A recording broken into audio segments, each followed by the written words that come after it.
There you go. Sorry, we're having some technical difficulties. Natalie, are you sharing? So no, I am not yet. Should I go ahead and share? Yes. See if you can share and see if that works. Okay. All right. Are you able to see my slideshow? You can see that. Mm-hmm. Oh, wonderful. Hold on. Let me check and make sure that the audience can see it. Can somebody in the chat let us know if you can see that? Go ahead and do chat. Oh, great. Okay. So hopefully everyone can hear me. Looks like we're ready to go. Okay. All right.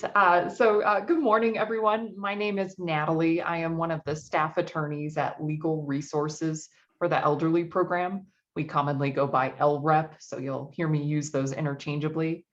And we're happy to be here today to present on some common legal issues for senior citizens. So whether you're a caregiver for a senior citizen or a senior citizen yourself, a lot of great information here. I see that there might not be any sound. Is everyone able to hear me?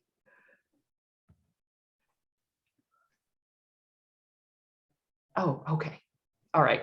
Excellent. So moving forward, so a little bit about our program, Legal Resources for the Elderly Program. We are a joint project of New Mexico's Aging and Long-Term Services Department and the State Bar of New Mexico. And what we do, we're a free statewide legal helpline for New Mexico seniors 55 and older.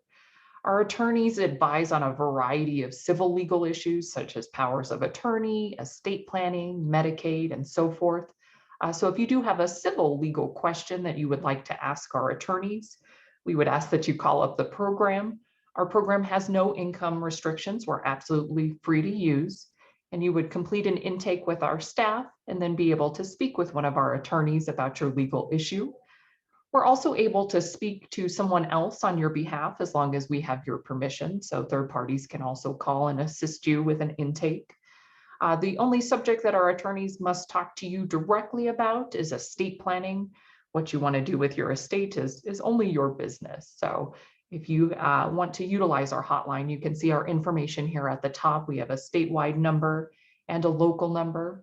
We also have a website with a lot of information, a lot of publications and videos, and I'll actually be previewing a little bit of that towards the end of our presentation. So the three major sections that we'll be covering today, some of the common issues, are powers of attorney, probate, and Medicaid for long-term care. And I am happy to pause at the end of each section and answer any questions you might have. And I will also take questions at the end in case something comes up and you have another question you'd like answered. So for our first section, powers of attorney, deciding who can decide for you when you no longer can. And the first kind of power of attorney that we'll be talking about is the financial power of attorney. And so this is a document that allows you, the principal, to name someone an agent to handle your finances. And this document is really important because without one in place, there is no fallback under the law when it comes to financial decision making. So if you don't have one of these in place, your family member or friends will have to petition the courts for guardianship or conservatorship in order to make financial decisions on your behalf. So really important to have one of these documents in place. When considering who you want to name as your agent under a power of attorney, we always tell people, be sure to name someone you trust, but also to name someone who's available. So on our hotline, we will often get phone calls asking if you could name an agent in another state. You've got a son or daughter who you really trust, but they're not living here in New Mexico. You can certainly name someone who's out of state to be your agent. But that second point, making sure you name someone who is available, is really important. You want to ensure your agent is going to be available to handle your day-to-day finances. With the financial power of attorney, you have several options, and some of these options include naming successor agents. So you're able to name your primary agent, your first choice, but you can also name successor agents. That way, if something happens, if your first choice is unable to act on your behalf, you have alternates who can step up and assume that role. You also have the ability to authorize your agent to pass on this power to other agents. And so some people may elect to do this to ensure continuity of their care, make sure there's always someone available who can handle their finances. With powers of attorney, there's two different kinds of powers of attorney. The first is an immediate power of attorney. So this gives your agent the authority right now to act on your behalf. So for example, if you executed a financial power of attorney and named your child as your agent, that child would have access to your bank account immediately. They could go and withdraw funds immediately. The other kind of power of attorney is a springing power of attorney. And this power of attorney doesn't go into effect until you lack capacity. So we'll often get a lot of questions about what we mean by capacity. And so when we're speaking of capacity, we're talking about the ability to understand the document and the choices you're making, the ability to make a decision, the ability to communicate this decision to others. And oftentimes when we're talking about capacity, this is something that's determined by healthcare professionals. With the financial power of attorney, there are some limits on this document. First is that it must be in writing and it must be notarized in order to be valid. The good news with your powers of attorney is that you can revoke it at any time. And for the financial power of attorney, it must be revoked in writing. And this revocation must be notarized. So if you're going to revoke that, it has to be in writing, must be notarized. We often get a lot of questions on our hotline about powers of attorney and how long they're valid for. And so it's good to note that powers of attorney are only valid while you, the principal, are living. It's only good while you're alive. You can only grant authority to someone to act on your behalf while you're alive. Once you've passed away, a power of attorney is no longer effective.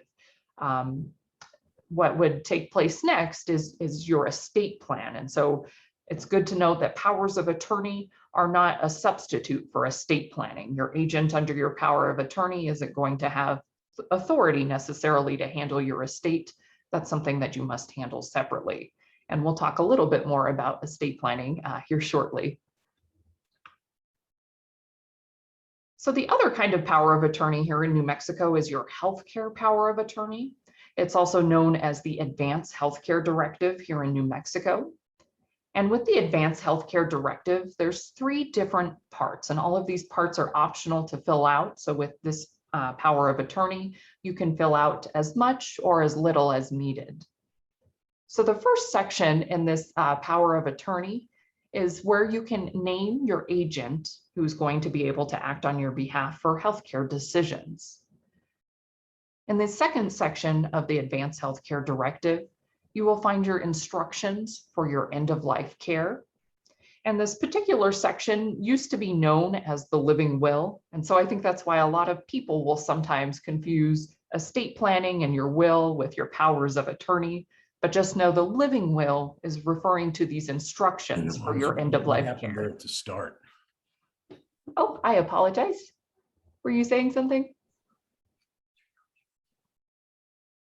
Oh, I guess not. I will go ahead and continue.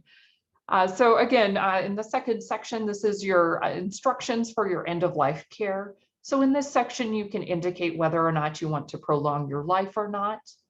If you choose to prolong your life, you can indicate what methods you would like used, so artificial nutrition or hydration. You can also indicate in this section whether or not you want to be an organ donor. And we'll get a lot of questions on our hotline about that section. My driver's license says one thing, my Advanced Healthcare Directive says another thing. And our best advice is just to make sure that these documents match, so there's a clear indication as to what you would like done with your organs when you pass. With these end-of-life care instructions, you can also let your agent make these decisions. So for some people, they feel that their agent will be in the best position to make informed decisions. And so they're okay allowing their agent to make some of these end-of-life care decisions. However, if you have very closely held beliefs, this may be a reason to indicate your end-of-life care decisions and not leave it up to your agent to decide. With the final section of the Advanced Healthcare Directive, this is where you can indicate your primary physician. And so I know for a lot of people, especially in some rural parts of New Mexico, it can be tough to hold on to a primary care physician. So if you don't have one currently, it is absolutely fine to leave that blank. One piece of advice I do give to a lot of people on the hotline is that if you have a particular physician that you see, for a particular condition, a rare disease, you have a long treatment history with this physician, I would be sure to put that physician as your primary physician. But again, all of these parts in the Advanced Healthcare Directive are optional, so you can fill out as much as you can. With the Advanced Healthcare Directive, unlike the financial power of attorney, this power of attorney doesn't have need for a witness or a notary, so it's not required in order for that document to be valid. All you need is your signature for it to be valid. However, you will see we note here, if you're traveling out of state, it would be a good idea to get this document notarized as well. And that's simply because each state has different requirements as to whether these documents need to be notarized. So certainly in New Mexico with the Four Corners and Texas nearby, you may want to get this document notarized in any case. With your healthcare power of attorney or the Advanced Healthcare Directive, you can make changes at any time. And a copy is just as good as an original. So it's a good idea when you execute this document to make several copies, ensure that your doctors, your healthcare providers, family, anyone who might be assisting in your care has access to this document. So unlike the financial power of attorney, where there is no fallback under the law and your family or friends would be looking to seek guardianship or conservatorship to make decisions, if you don't have a healthcare power of attorney in place, the law actually sets who can make decisions for you on your behalf. And so under the Uniform Healthcare Decisions Act, there's a priority list of people who you would, typically presume would be able to make decisions. So for example, first they would look for a longtime partner or spouse. If you don't have a spouse or longtime partner, then they'd be looking to adult children. If you have no adult children, they'd be looking to parents. If your parents have passed away, they would continue the search among family and friends until they could find someone who was familiar with you and your beliefs and is willing to make healthcare decisions on your behalf. So a big difference between those documents. Financial power of attorney, there's no fallback under the law, but with the Advanced Healthcare Directive, under the law, family members can step up and make decisions on your behalf if you don't have one of these in place.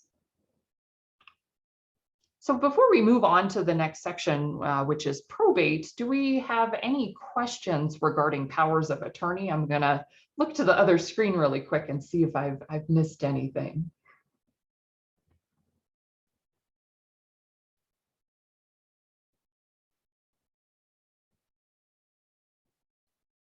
Oh, wonderful. I see that you put the phone number in chats. And I will also, at the end of the presentation, I will put up a screen that has both the local number and the 1-800 number. Really quickly, the local number is 505-797-6005. All right, so moving on to the next section, this is the probate section. So what happens to your property when you pass away? So we get a lot of questions about what probate is. A lot of people think it's a very scary thing, but probate can be a simple process. And so probate is the legal process to transfer your assets and pay debts after your death. A personal representative is the person that's nominated to take your estate through probate court. However, if you use things called non-probate transfers, there will be no need for probate for that particular piece of property. And we're going to talk a whole lot more about non-probate transfers. Another common question that we get on the hotline is whether or not I need a will. There's a lot of rumors and myths out there that if you don't have a will, the state's going to get all of your property. And we always joke here on the hotline that if that were true, if you didn't have a will and the state got all of your property, well, New Mexico would be a very rich state and we would have very great roads, because the fact of the matter is many people, a lot of people pass away without a will. And so That's just simply not true. We have what are called our intestate succession laws or our inheritance laws that are in place if you don't have a will. So first, in regards to a will, this is a document that you can execute that allows you to state who's going to get particular pieces of property. And it also allows you to name your personal representative or your executor who will take your will through probate in order to distribute those assets according to your will. Without a will, again, New Mexico has intestate succession laws or your inheritance laws. And these laws say that without a will or any other kind of planning, your property will go to your closest relatives in equal shares. And so your closest relatives will have to agree on a personal representative who will take your estate through probate. Or if they can't agree, the court will decide on the personal representative in order to move your probate forward. Again, there are these things called non-probate transfers. And what these non-probate transfers are ways for you to plan who gets your property. And by utilizing one of these non-probate transfers, there will be no need for probate. And this is because these non-probate transfers are decisions that you're making while you're alive, and you're designating who you want to receive this, such that you won't need probate in order to transfer title or deeds and so forth. So let's talk a little bit more about these non-probate transfers. I think you'll find that you might actually be familiar with some of them. So a very common non-probate transfer, so this is transferring assets without a will or probate. A very common one is joint tenancy. So this is adding someone to a deed, to a title, to a bank account. By adding someone to that, you've transferred an asset and there will be no need for a will or probate. And we're going to talk a little bit more in depth about joint tenancy in just a moment. There are also here in New Mexico what are called transfer on death deeds. And so these are deeds that you can execute for real estate, naming a beneficiary who will receive that real estate at your passing. For bank accounts, you can make them payable on death, or you've probably heard the acronym POD. And this is a way to plan where you name a beneficiary who will receive those funds at your passing. Similarly, with stocks, investment accounts, you can make them transferable on death and name a beneficiary who will receive those investments. And much like the others, anywhere where you can name a beneficiary, so your insurance, your annuity, your retirement, anywhere where you can designate a beneficiary, this is going to be considered a non-probate transfer. You're determining who's going to get that asset without the need to have a will or go through probate. Finally, you'll see on our list of non-probate transfers that trusts are a form of non-probate transfers. And so trusts used to be a really popular way for people to plan their estates. However, they are very expensive, they're very complicated and require an attorney typically to establish. And for most people, a trust may not be needed. Trusts are really only useful in very limited situations. So for example, if you've got a very large multi-million-dollar estate, perhaps that might be a good reason for a trust. Or if you have property in several different states across the United States, that might be a good reason for a trust as well. Or if you have an adult disabled child who is receiving state benefits, and they have very strict income and asset requirements, a trust might be a good way for that adult disabled child to slowly inherit over time without jeopardizing their benefits. So unless you fit into one of those categories, typically there are better ways to plan your estate such that you won't need a trust. So we always tell people, if you think you need a trust, give our hotline a call. Let us talk to you about what you have and who you want to leave it to. At the bottom, you'll see here in bold that we've noted again that property transferred by these methods is not going to be distributed according to your will, because your will is only addressing your probate estate, those things that need to have title transferred to another person. So when you utilize one of these non-probate transfers, this designation is going to trump anything in your will or it'll avoid the need for probate. So it's really important to ensure that if you still have a will or other estate planning documents, that they match up with whatever actions you've taken in regards to making non-probate transfers. So again, really important to note non-probate transfers. There isn't going to be probate for that asset. You made the decision while you're alive about who you want to receive that property. So let's talk a little bit more in depth about some of these non-probate transfers. And these are some things that we see some seniors and others run into problems with on the hotline. And the first is joint tenancy. And again, this is putting someone on the deed or an account. And where we see a lot of issues and we have words of caution is when you add someone who isn't your spouse to a deed or an account. And it's important to note when you do that, you give that other person joint ownership power over the asset right now. So if you say, for example, put your child as the other person on your bank account, they can go and drain those funds just as much as you could. What it also means, because they're a joint owner of that asset, is if this person that you've added, if they have any kind of financial problems or they have any issues with creditors coming after them, it makes that asset available to those creditors. So those creditors can reach that jointly owned asset.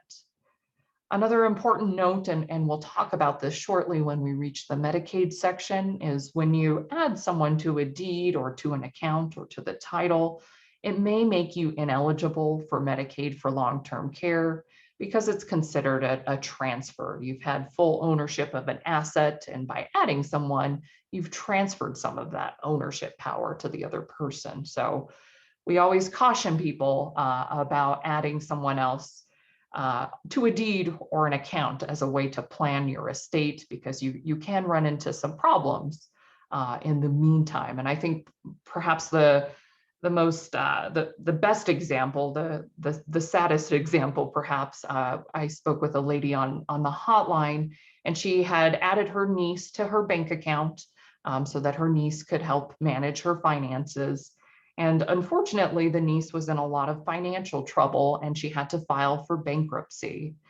While bankruptcy, in the bankruptcy proceedings, the bankruptcy trustee looks at all the available assets that aren't exempt to seize and help pay back some of your debts. And unfortunately, this poor woman who added her niece to the account, that bank account was seized in her niece's bankruptcy to help pay some of her debts. So it's always important to be careful about using joint tenancy if it isn't with a spouse. All right, moving to the next section. So for this next section, we're talking about the transfer on death deed. So this is another form of a non-probate transfer. And so what this transfer on death deed is it is a deed that allows you to name a beneficiary who will receive real estate at your passing. The good news about this particular kind of deed is that you keep title and control while you're alive. So the way it works is you execute this deed and you record it with the county clerk's office. And title doesn't transfer until after your passing. Whoever you've named as your beneficiary would file your death certificate with the county clerk's office, and then they would be the rightful owner. So because there is no transfer until after your death, you remain in control. So you can revoke this deed at any time. You can execute a new one, naming a new beneficiary. Because you maintain title and control, you still have the ability to sell the property. Obviously, if you sold the property, it would void the transfer on death deed that you executed. Or you can continue to borrow money against the home as well. Again, because there is no transfer until after your passing, the beneficiary can't take ownership of the property or borrow money against it until after your death. So this really protects you, especially if you're encountering a situation where they may have some financial troubles. This may protect you and ensure that your beneficiary does inherit, but that they're not jeopardizing your ownership at this time. Again, because the transfer on death deed is a form of a non-probate transfer, this property would not be a part of your probate estate. When you execute one of these deeds, you're determining who that beneficiary is going to be, and there is no need for probate to figure out who title is going to transfer to. This deed indicates who will receive this property. One of the great things about the transfer on death deed is that it does not affect your Medicaid eligibility because there is no transfer until after your death. And again, we'll talk more about Medicaid in a bit, but unlike joint tenancy and adding someone to an account or a deed, with this transfer on death deed, there is no transfer during your lifetime. The transfer happens after you've passed, so it doesn't affect your Medicaid eligibility. In regards to this transfer on death deed, we do caution against using this deed as a tool to plan if you have a lot of beneficiaries. So if you have more than 2 or 3 beneficiaries, I'd caution you against using this particular form of planning, just because every beneficiary that you name is going to be a joint owner of this property when you pass away. And so our running joke on the hotline is if your kids can't decide where to go to dinner together, they may have difficulty figuring out what to do with a piece of property together. So it may not be the best planning tool if you have a lot of beneficiaries that you would like to inherit a particular piece of real estate. All right, before I move on, I will pause now. I see that we got some questions in the chat. So first I'll start with the question. So someone has asked, is a power of attorney the same as adding your name to a different, or adding your name to an account, or is it different? Does this secure the senior? In case you missed the first half, I know we had some difficulties. So with a power of attorney, this is a document where you as the principal can name an agent who can make decisions on your behalf. And so with a power of attorney document, an agent certainly will, if you give them the authority, they'll certainly have access to your bank accounts, whatever financial information that they need. So there would be no need to add them as a joint owner on an account. The purpose of the power of attorney document is to ensure that this agent has access to these things and can act on your behalf in regards to these things. So if you have a valid power of attorney in place, again, I would caution you against adding someone to an account, because it makes that person who's on the account a joint owner. And so they have access as a joint owner, and their creditors have access as well. So really the best way to secure a senior in this situation, if you're looking to secure yourself and your assets, I wouldn't add them to your bank accounts or your deeds. Instead, I would utilize the power of attorney, and as your agent, they can act on your behalf and interact with these financial institutions. I also see, going back a little bit, a question regarding the Advanced Healthcare Directive. So again, this is our healthcare power of attorney. And so someone asked in regards to that. I was told to keep a copy on me at all times, which is a good thing to do, as my mother does not want to be resuscitated. The EMTs would not take my word for this. Okay, so it's important to note that an Advanced Healthcare Directive is different from a do not resuscitate order, a DNR. So a DNR is something that you have to complete with your physician. So for this particular person, if your mother hasn't completed a DNR with her physician, that's something that would need to be done with them. You complete this order with your physician, so it's in your medical file, and medical professionals have this order not to resuscitate you. So again, the Advanced Healthcare Directive doesn't address do not resuscitate situations. That's a separate document that you must complete with your doctor.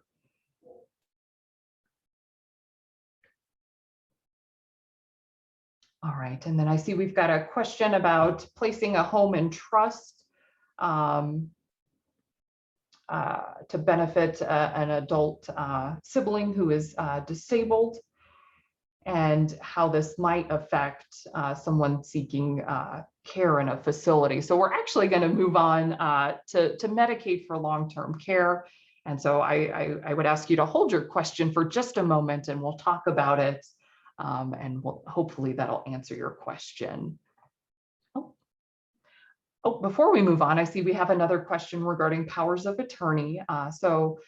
This audience member has asked how you would go about getting power of attorney for a loved one if they have dementia or Alzheimer's and they don't have the capacity to do so. So again, in order for a person to execute a power of attorney, naming an agent, they have to have capacity. And so I know it can be difficult with things like dementia and Alzheimer's. It can be difficult to determine if they do have capacity. Again, speaking with your doctors and providers is a good indication as to whether that person's going to be able to execute a power of attorney. Again, remember, it's the person who wants to name an agent to act on their behalf. It's that person that must execute the document. So for this particular attendee's question, your mother is the one that has to execute that document. So if she doesn't have capacity, it'll mean that moving forward, you may have to seek guardianship over her to get legal authority to act on her behalf. All right, so again, moving forward, so we talked about powers of attorney and probate. Our last section is Medicaid, so paying for long-term care. And so before we really dive into Medicaid, I think it's important to distinguish the difference between Medicare and Medicaid. A lot of people mix the two up. So Medicare is the insurance that you pay for through Social Security. And this is available for those that are 65 or older, or if they're disabled, it's available to them earlier. And under Medicare, this covers short-term skilled care in a nursing home, but it does not cover custodial care or your day-to-day care. So with Medicaid, this is a government benefit for those who can't afford to pay for their care. And Medicaid does include custodial care. It includes your day-to-day care. And in order to qualify for Medicaid, there are income and asset tests. And so when you're trying to determine if we're talking about a situation regarding Medicare or Medicaid, what I like to think of is the people involved. So if you're dealing with professionals who have licenses and have went to school, we're talking about, your occupational therapies, your rehabilitation, we're likely talking about Medicare. But if you're talking about your day-to-day activities, your activities of daily living and needing assistance in those areas, we're likely talking about Medicaid. So with Medicaid, as I had mentioned, there are income and asset requirements. So first, we'll talk a little bit about the income requirement. So if you are seeking Medicaid for long-term care in a facility, or the Medicaid waiver program that allows you to receive some Medicaid services in the home, they both have the same income test, and that maximum monthly income that a person can have and still qualify is the $2,382. So if you're going into a long-term care facility as a nursing home resident, you will only keep $76 of your monthly income, and the rest will go to the nursing home to pay for your care. And I know that sounds alarming to a lot of people, but the average cost of care in a long-term care facility is about $7,650. So you can see where a lot of that income goes. And from there, that's where Medicaid will pick up the bill and cover any costs. So if you are looking to qualify for Medicaid for long-term care and your income is too high, we encourage you to contact our program. Really, if you're in the early stages of looking into Medicaid, we encourage you to contact our program to give you some advice and see about how you might go about qualifying. With income, if your income is a little too high, there is something called an income diversion trust. And what this trust does is it takes any of your excess income over the maximum $2,382 and it places it in a trust that's set up to refund Medicaid at the end of the person's life. So that's one way to tackle income issues. Again, remember, there are asset tests as well. So for assets, if we're talking about a single person who's applying for Medicaid for long-term care, they can have $2,000 in a non-interest bearing account. You can also have $1,500 in a burial account or a prepaid burial agreement of any value. You also get to claim a car of any value as exempt. And you can have a home with up to $603,000 in equity, so almost over $500,000 in equity you get to claim as exempt. It's important with the home, though, that you have to check the box on the application that states that you intend to return home. And I know for a lot of people that doesn't make a lot of sense. They're going into long-term care for a reason, but if something were to happen, their health was to turn around, of course they would want to return home. So it's very important that you check that box stating that they intend to return home so that equity doesn't count against you as an asset, because if you don't check that box, all of the equity will be an asset. And again, you can only have $2,000 in these other assets, so you don't want the home to count against you. You will see here that we note that a claim is possible against your estate, although I will say in practice, we have not seen Medicaid doing estate claims in a very long time. That doesn't mean that it won't change in the future, but as of right now, it's been a very long time since Medicaid has actually tried to make any kind of estate claims. If you find yourself in a situation where you think you may be facing an estate claim, please give our program a call. We can talk to you about that situation. Again, continuing with the asset test. So it's a little bit different under Medicaid if you're a married person. So for purposes of Medicaid, they consider the person who isn't seeking the benefit, who isn't seeking to go into long-term care or receive services, they're considered the at-home spouse. And so the at-home spouse gets to keep a little bit more when you have a married couple with one seeking Medicaid and one staying at home. So the at-home spouse gets to keep 1/2 or more of the couple's monthly income. They get to keep a home of any value and a car of any value. And they also get to hang on to some of the couple's other assets. There are minimums and maximums, and you'll see there the minimum is around $31,000 up to a maximum of $130,000.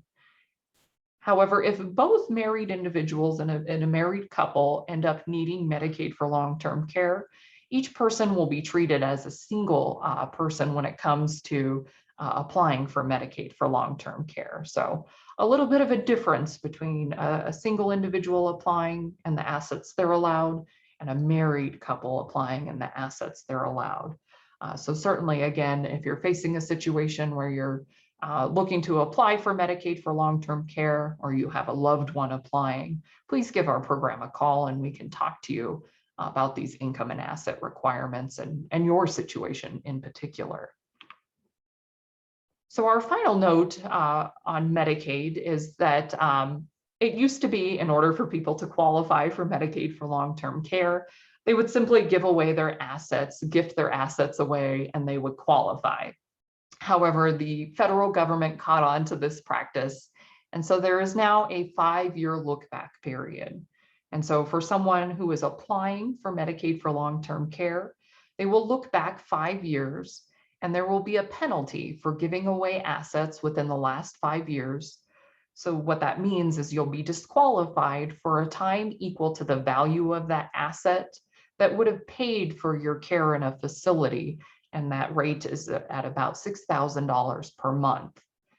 And so when you're wondering what is a transfer in the eyes of Medicaid, remember putting someone's name on a deed or an account, or giving property to other people. These are all considered transfers.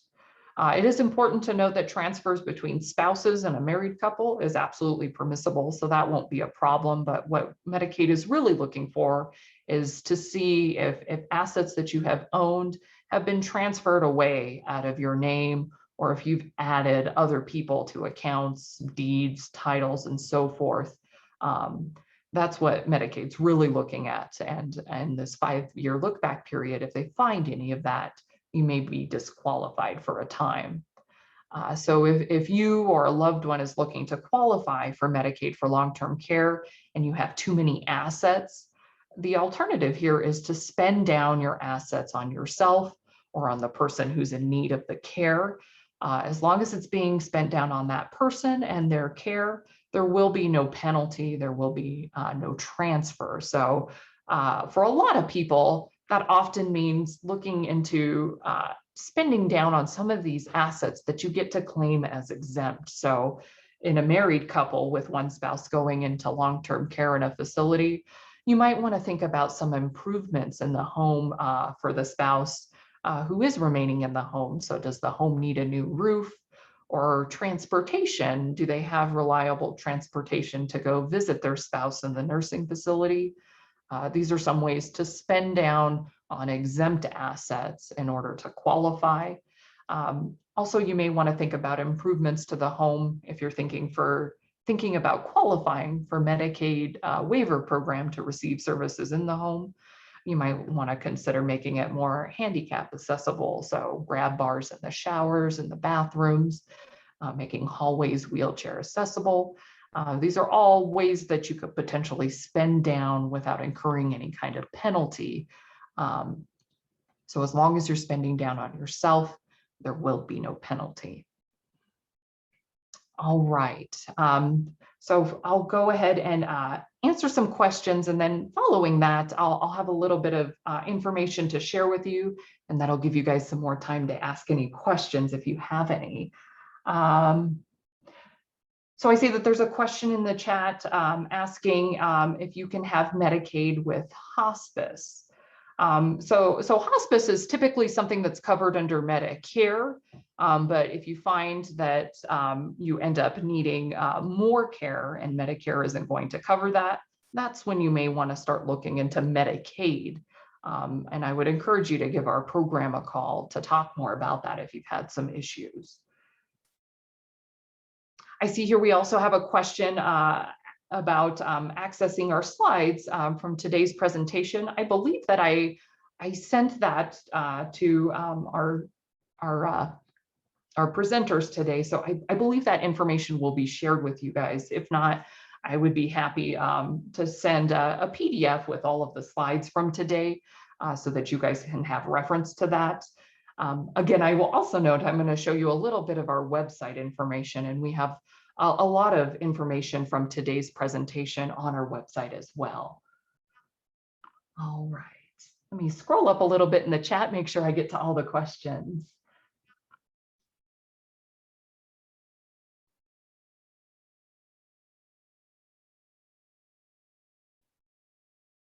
Okay, so I see that there was a question regarding, I believe this was in regards to Medicaid, and if the monthly income that you receive is not a living wage.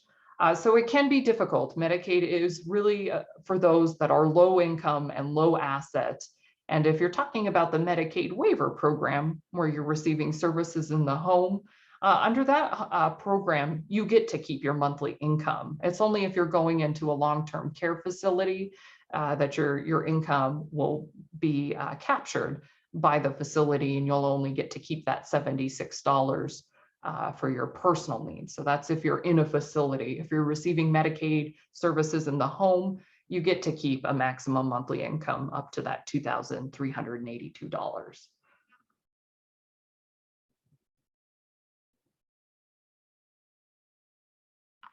I also see that there's some questions about protecting future savings and still qualifying for Medicaid. So that's definitely a complex question. I would encourage you to give our program a call so we can talk to you about the situation and potential ways to plan and spend down.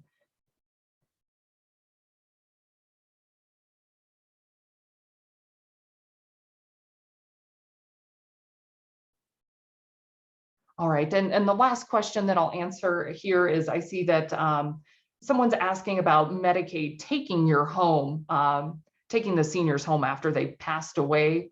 Again, Medicaid estate recovery hasn't occurred in a long time, And there are certain exceptions in situations if they do try estate recovery to recover a home. So if you're facing that situation, please give our program a call. And so rather quickly, I just wanted to show that our website, and I'll have the website put up here at the end. Our website has a lot of information. So if you go to sbnm.org/LREP and you click on publications there, this is what the website looks like. You will find a lot of information. We have videos, we have the financial power of attorney forms and walkthrough videos. We have the advanced healthcare directive and a whole lot of other information. So again, here's our program's information. We've got our statewide number, our local number, and our website with a lot of information. All right, thank you very much, Natalie. Thank you everyone for joining today. We're going to go ahead and end the session, and so you can be prepared to go to your next session. Thank you again, Natalie. Thank you guys so much. Have a wonderful day.